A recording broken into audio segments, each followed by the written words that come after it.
అమ్మ ఇల్లు చాలా బాగుందమ్మా నీది. మంచి వంటగది చక్కగా ఏర్పాటు చేసుకున్నావు.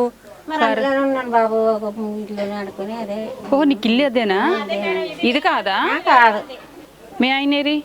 మా ఆయన చనిపోయాడు. మీ ఆయనకి మీరు ఫస్ట్ భార్య సెకండ్ భార్య? సెకండ్ భార్య. ఫస్ట్ భార్య ఏరి? మీ ఆయన బతుకునేటప్పుడు ఇదే ఇల్లా? ఇదే ఇల్లు కానీ మేము వాళ్ళ పక్కన ఉన్న చిన్న గుడిసెలో ఉండే. ఆయన చనిపోయినా ఇక్కడే పక్కన వచ్చావా? ఆవిడ ప్లేస్ ఇచ్చిందా మీకు ఉండమని? నాకు ప్లేస్ ఇచ్చింది, చిన్నది జాగా. భర్త ఏమో తాళి కట్టి ప్లేస్ ఇచ్చారు. ఆయన చనిపోయిన తర్వాత ఆయన మొదటి భార్య మళ్ళీ పక్కన పిలిచి చోటు పెట్టుకుంది.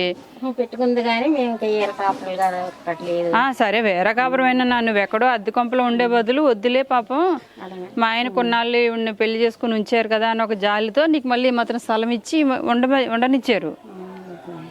సంతోషమే.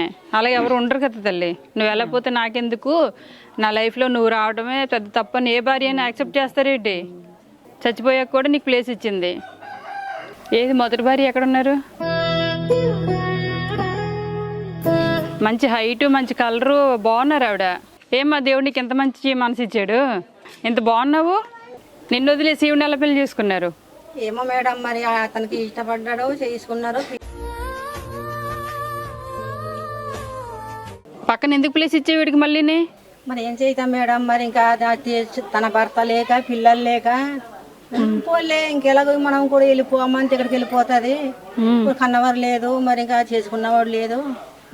మరి ఇంకా అలాగన్నా అక్కడన్నా వండుకొని ఉండమ్మా అనేసి అంతే. ఇంకా అలాగా ఏదో ఏ కూలాలు చేసుకున్నామో వండుకొని ఇంకా అలాగా.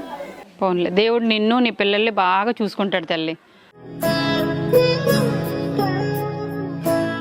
బియ్యం తీసుకురండి.